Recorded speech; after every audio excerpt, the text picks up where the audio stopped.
nucleus of the African American Muslims' social structure in the city of New Orleans is the family. One of the stark differences that the author noted was that nearly everyone in the masjid was married.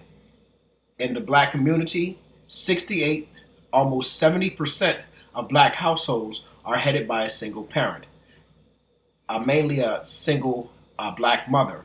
But in the African American Muslim community in New Orleans, nearly every woman in the masjid and every man in the masjid was married and in the home with his family.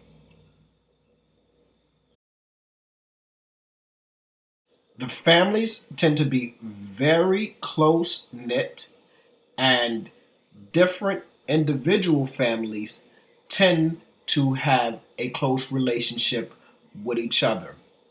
One Muslim explained that they often look to different families who have young children to possibly plan marriages in the future between those children. Also, the closeness of the families is to make sure that their children have playmates who are Muslim and who share the same moral value and ethical value as they do.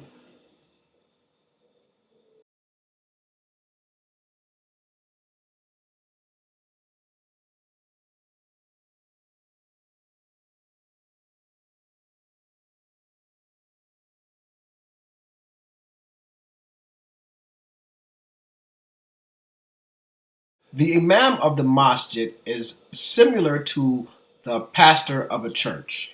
He is the head prayer leader. That is his main and primary role, is to lead prayer during the Juma service on Friday. Um, but he also represents the masjid uh, in the community through interfaith dialogues, news conferences, as well as with other um, Muslim communities within the city of New Orleans. And to be clear, this is not the imam from the city of New Orleans. I did not want to reveal his identity. Juma Salah is the Friday congregational mandatory prayer. This is the prayer that the Imam leads. In the African American community here in New Orleans, um, the Masjid Al Rahim has two Juma services, one at noon and one at about 1:15. Um, Although it is only mandatory for men to be at the Juma service, the Juma prayer, the African American Masjid also had a lot of women for Juma.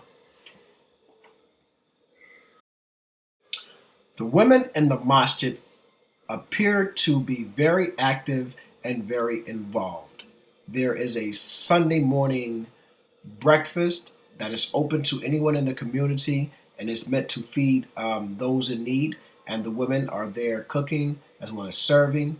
But besides being in subservient roles, the women also have leadership in terms of um, teaching classes at the masjid, as well as they have a sister group that meets once a month to celebrate birthdays and to go out and kind of commune with each other as sort of a Muslim sister support group.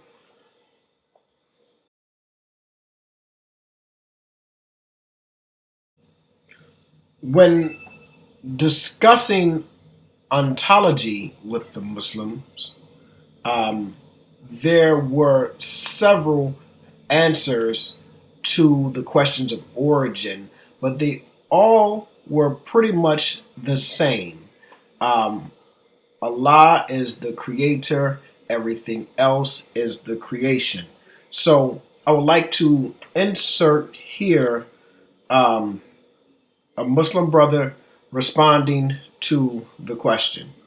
Adam being the first man, as we know of man, Allah says in the Quran, Surah 2, and when thy Lord, Bismillah ar-Rahman ar-Rahim, and when thy Lord said to the angels, I'm going to place a ruler in the earth, they say, without place in it such one as make mischief and shed blood. And we celebrate thy praise and extol thy holiness. He said, surely I know what you know not. So here we have knowledge of the origin and the quintessence of man being made from an extract of clay. And then we have information where Allah spoke of placing man and making him the vicegerent or ruler. And as it goes further, it's Surah 2 Ayat 31, and he taught Adam all the names, then presented them to the angels. He said, tell me the names of those if you are right. They say, glory be to thee. We have no knowledge of that which thou hast taught us. Sure thou art knowing the wise. Then they said, O Adam, inform them of their names. So when he informed them of their names, he said, did I not say to you that I know what is unseen in the heavens and the earth, and I know what you manifest and what you hide? And we said to the angels, be submissive to Adam. They submitted, but Iblis did not. He refused and was proud, and he was one of the disbelievers. So here we talk, Allah speaks of a man that Allah has given the authority and ordered the angel to submit and instructed Adam to tell them their names. So we talk about the origin of man. We can go from the quintessence of where he originated from, and also an intelligent man that names things, that Allah has taught and given him the information to be productive in his thinking and give things nomenclature. That is the human being. So that is what we believe. We believe in Allah and what he says about the origin of man and the intelligent man.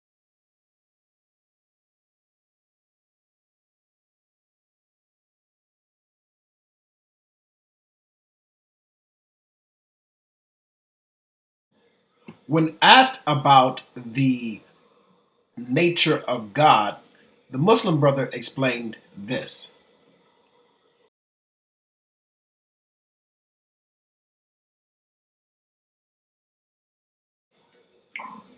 Allah says in the Quran that he makes it unequivocally clear in all the books that nothing is like him.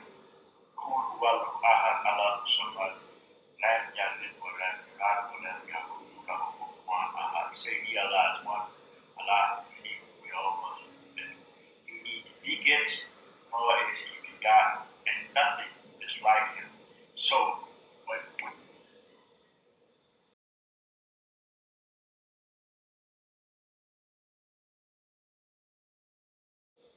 So the Muslims here in New Orleans that were questioned all had very similar explanations to the origin of man, the nature of God.